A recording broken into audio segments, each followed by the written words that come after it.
Today, I will show you a crime and thriller film from 2001, titled Hannibal. Spoilers ahead. Watch out and take care. 10 years have passed since Hannibal Lecter, the notorious cannibal and serial killer, escaped from Baltimore State Hospital for the criminally insane. Barney, a former employee at the hospital, has a meeting with Mason Verger where he shares information about the relationship between Hannibal and FBI agent Clarice Starling. Barney mentions how the infamous cannibal liked Clarice and was intrigued by her, even though he usually hated and insulted visitors. The conversation ends with Barney offering Mason a rare and precious item, the golden mask that was used on Hannibal in the mental hospital. Verger is Hannibal's only surviving victim and has a dark obsession with him, so he doesn't hold back and immediately orders his private physician, Dr. Cordell, to write a check of $250,000 for the mask. Nobody knows where Hannibal is, but Clarice still works for the FBI and now leads an important drug raid. After one of the police officers disobeys her orders during the mission, the raid turns into a disaster, resulting in 5 killings. Clarice is deeply hurt by the raid's outcome, especially since she had to shoot the drug dealer Avelda Drumgo while the target was carrying her baby. As the team leader, Clarice gets blamed for the disaster by the media and the public. Verger learns about the mess on TV and sees it as an opportunity to get his revenge on Hannibal. Since he is very rich and powerful, he bribes the Justice Department and uses them to put Clarice in a tough position. So according to his instructions, the Justice Department offers her a deal. In exchange for clearing her name in the media, Clarice is reassigned to Hannibal's case and has to meet with Verger to discuss a new clue he found. Even though she regrets shooting Drumgo, Clarice is disappointed with the FBI's corruption. They are blackmailing and punishing her with no grounds, but she must accept the task in order to save her career. She meets with Verger at his mansion where he lies in bed surrounded by TV screens. Clarice follows procedure, but Verger becomes sentimental and starts recollecting his past. Clarice isn't interested in Verger, especially in his history of sadism and disturbing sexual offenses, and so they move on to the night Hannibal attacked him. Verger explains how he invited Hannibal into his home hoping they would make love. But Hannibal had a different idea. He drugged Verger, made him cut off his own face, and fed the pieces of flesh to a dog. After describing the painful memory, Verger shows Clarice the clue, an X-ray of Hannibal's broken arm he got in an envelope sent from Buenos Aires. When the short, intense encounter with Verger ends, Clarice goes through FBI files, looking for the footage, which shows how Hannibal broke his arm. Looking at the video, Clarice discovers how Barney was the one who broke Hannibal's arm when he tried to stop the cannibal from eating one of the nurses alive. In the filing room, a colleague tells Clarice how evidence from the Hannibal Lecter case frequently goes missing because people are willing to pay a lot of money for Hannibal memorabilia. Clarice connects the dots and thinks Barney has something to do with the X-ray found by Verger since he was close to Hannibal and was the one who broke the arm. She starts following Barney and sooner than later shows up at his doorstep, ready to dig deeper. Barney welcomes Clarice with suspicion and is ready to hide the truth as much as he can. When asked by Clarice whether he is afraid of Lecter coming to eat him, Barney tells Clarice that Hannibal prefers to eat the rude.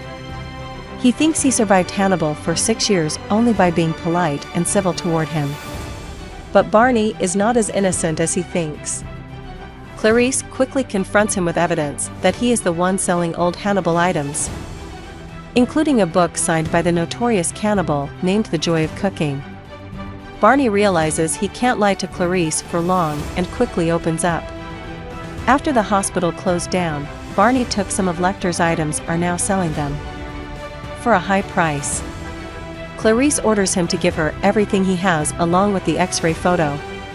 While printing the photo, Barney desperately tries to convince her and himself that he is still a good man, especially when compared to Dr. Chilton, who taped Clarice's conversations with Lecter in the asylum. Barney shows those exact tapes to Clarice. He then gives them to her and reminds her how financially valuable they are. After her insightful conversation with Barney, Clarice starts listening to the tapes and her mortifying yet brilliant conversations with Dr. Hannibal Lecter.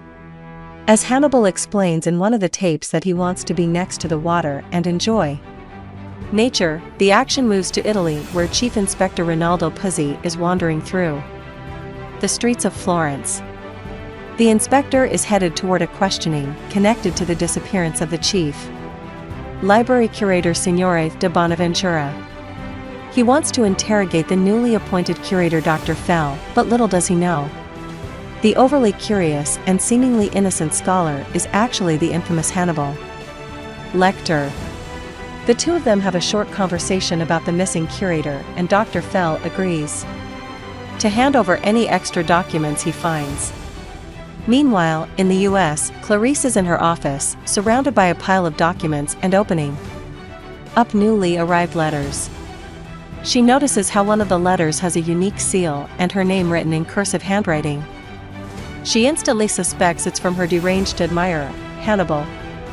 Clarice puts on gloves, carefully opens up the letter, and discovers that her suspicions were correct. In the letter, Hannibal does brief psychoanalysis of Clarice, mentioning how she is leading her life according to her father's value system and how her father would have been humiliated by her recent failure, the raid. Hannibal also mentions his suspicions about Clarice working on his case again and his plans to come back from retirement and get in the public eye one more time. Even though she is disturbed by the tapes and the letter, Clarice is a quick thinker. So she tries to find Hannibal's location through the type of paper he used. After that proves impossible, she contacts a team of perfume experts to try to pinpoint the location by identifying which perfume Hannibal sprayed on the paper. While sniffing the letter, the experts identify hand cream with a rare ingredient, ambergris. They tell Clarice that such creams are usually sold in perfume shops in Asia and Europe, including Italy. From the USA, the FBI requests security footage from all perfume shops that have products with ambergris. However, they don't mention the reason for this, and nobody knows that the FBI is in fact looking for Hannibal. As the police in Florence look through the footage before sending it to the FBI, Puzzi by chance notices Dr. Fell in one of the videos sniffing a perfume stick. Puzzi's sharp detective instincts lead him to suspicions about the doctor, so he starts following him. During the stakeout, he sees Dr. Fell wiping off the stains of a wine glass he used in a restaurant. This confirms his doubts, so, at home, Puzzi checks the top 10 most wanted FBI list and finds Dr. Fell by the name of none other than Hannibal Lecter. Puzzi does a quick internet search and discovers an anonymous site offering a $3 million reward for information about the whereabouts of Lecter. He is tempted by the prize and decides to try to capture the killer on his own. Clarice is also doing research. She is listening to one of the tapes when Paul Krendler, a corrupt assistant attorney general who works for the Justice Department, walks into the evidence room. He sees all the horrifying pictures of Hannibal's murders, but the thing that catches his eye the most is one of the killer's drawings, a naked woman. Unaware that Clarice is in the room, he peeps at the picture and laughs. Clarice reveals her presence and scares Krendler. She then proceeds to explain how Hannibal chooses his victims. She tells Krendler that Hannibal either kills people who annoy him or those he thinks damage society. Krendler ignores the important information and only wants to remind Clarice that she should do her job more efficiently unless she wants the Justice Department to ruin her career. He says a lot of misogynistic comments and tries to put Clarice down while trying to persuade her to sleep with him at the same time. Not long after, Clarice is talking to Agent Benetti from the Florence police on the phone, telling him how she still hasn't received security footage from the perfume shops in Florence. Benetti is confused since he knows he found the footage, but what both of them don't know is that Puzzi has already started to disrupt the investigation for his financial benefit. But what Puzzy didn't know was that the process of getting the reward for information about Lecter is much more complicated than he initially thought. He learns he needs to provide a fingerprint from Hannibal before he can receive the money. Puzzy decides to visit Hannibal, foolishly thinking he can outsmart the genius and psychotic Dr. Lecter, disguised as Dr. Fell, welcomes the detective with documents for the other case, the disappearance of Signore de Bonaventure. During their conversation, it becomes obvious that Hannibal suspects Puzzy knows his true identity. Hannibal starts playing his famous mind games and mentions the detective's ancestors, reminding him that 500 years ago one of them was hanged at the public square for murder. Puzzy soon realizes that it won't be easy taking this killer's fingerprints. That's why after his morbid visit to Hannibal's residence, he creates a clever plan. Puzzy hires a thief and puts a shiny silver bracelet on his wrist. The idea is for the thief to pretend to steal something from Hannibal. The detective suspects Hannibal will grab the thief by the wrist to stop him from stealing, and leave his fingerprints on the bracelet in the process. But the situation doesn't go as planned. Hannibal notices the thief following him, leads him to a crowd, and quickly stabs him in the abdomen without anybody seeing.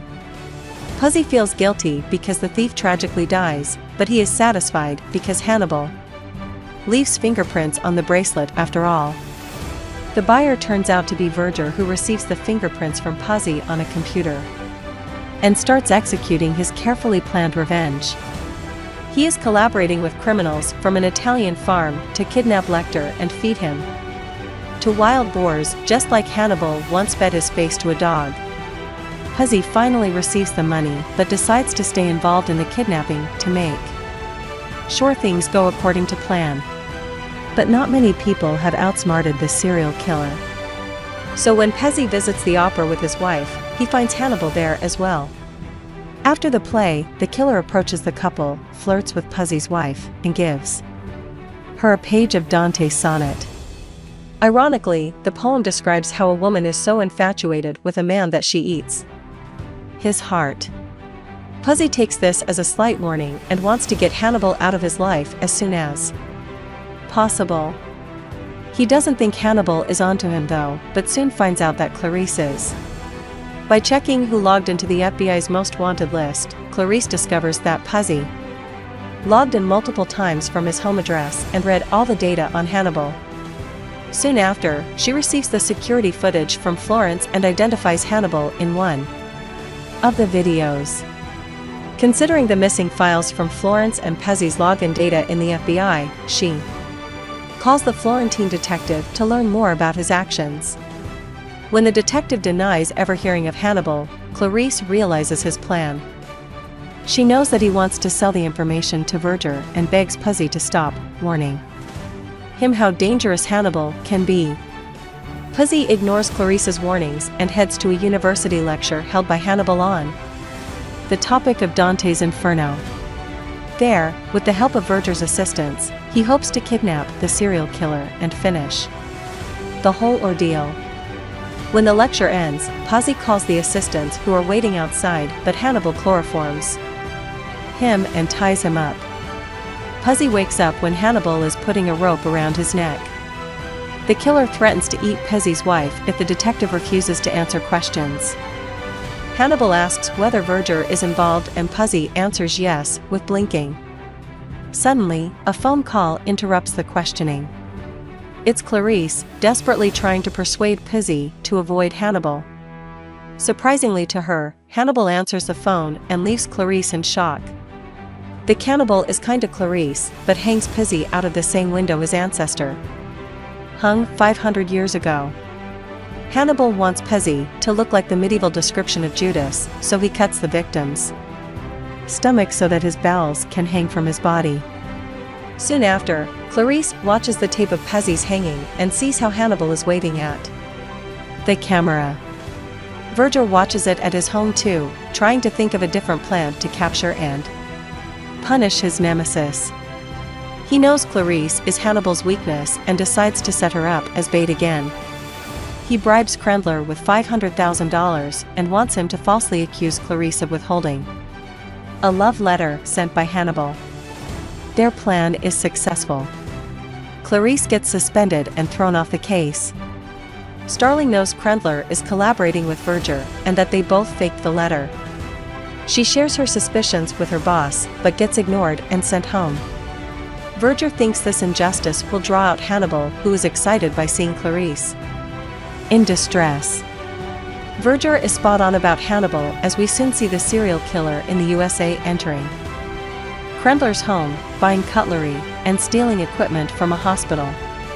Hannibal also visits Clarice while she is sleeping and leaves a cutout picture of her head on top of a seductive photograph from a Gucci magazine.